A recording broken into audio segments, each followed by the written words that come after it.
One of the things that people don't always realize about Postville is that a large number of the people who were detained in the raid are actually Guatemalans, and they are of Mayan Indian descent. So in Guatemala, they are second-class citizens already. Spanish is at least a second language. Guatemala had a democratically elected government in the 1950s. The United States was concerned that South America would go communist, and actually the U.S. CIA was directly involved in a coup that helped overthrow the democratically elected president of Guatemala and install a military regime. Some of the Guatemalans who are here, who may have literally walked thousands of miles from Guatemala in Central America to come to work in Postville, came not because they thought America was fun and wonderful. They came to work because their family has nothing. The land has been lost in the war.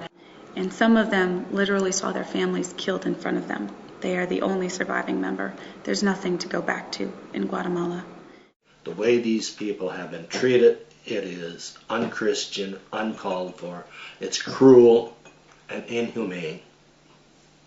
Most of the workers that came in since the raid happened, the post-Hispanics, as I call them, most of them have gone. Hours after the raid at the plant, they reached out to the sister plant in Gordon, Nebraska, and brought a couple of busloads of Native American workers from that plant here. They only stayed a few days. They weren't given what they were promised. They weren't even given rides home. Then they employed a labor supply contractor.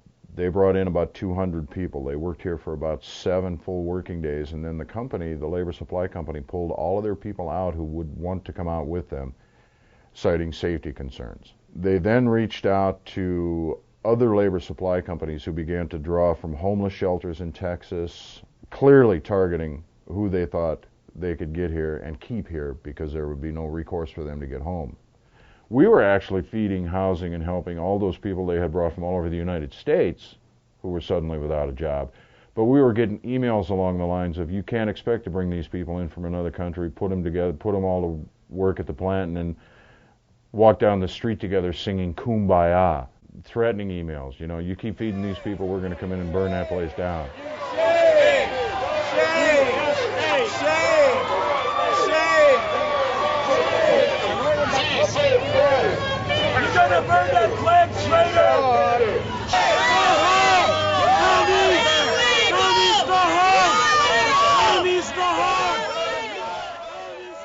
And the sad part of that is it's my generation that made it so intolerant and so, this word is horrible and I hate to use it, but ignorant is basically what it is, because there is an ignorance of the world around you.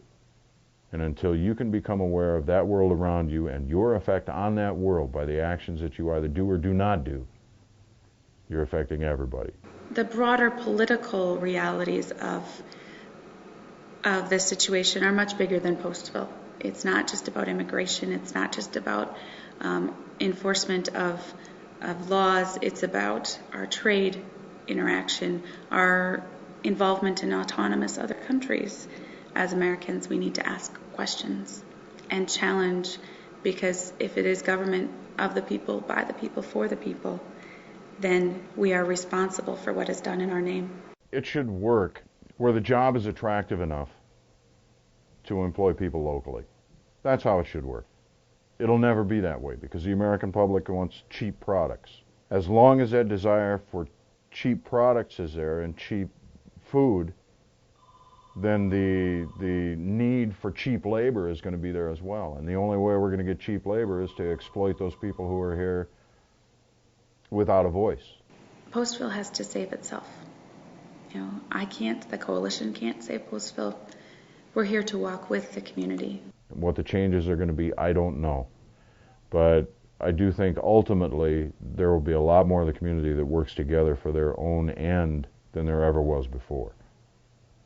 And that, I think, is a good thing. We're holding our breath. It feels like our collective breath is held right now because we're waiting. May 12th, 2009, it needs to be a day of remembrance for the people here, for not a celebration, but a standing in solidarity with those who have been detained and are still present, for their strength, who are part of this community and want to be here. It's not a day for great media statements and for the media circus. It's a day for Postville.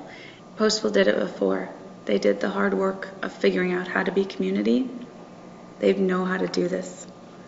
It's just when and how and what the end will look like. And only God knows that. But we have hope in the meantime that process will happen.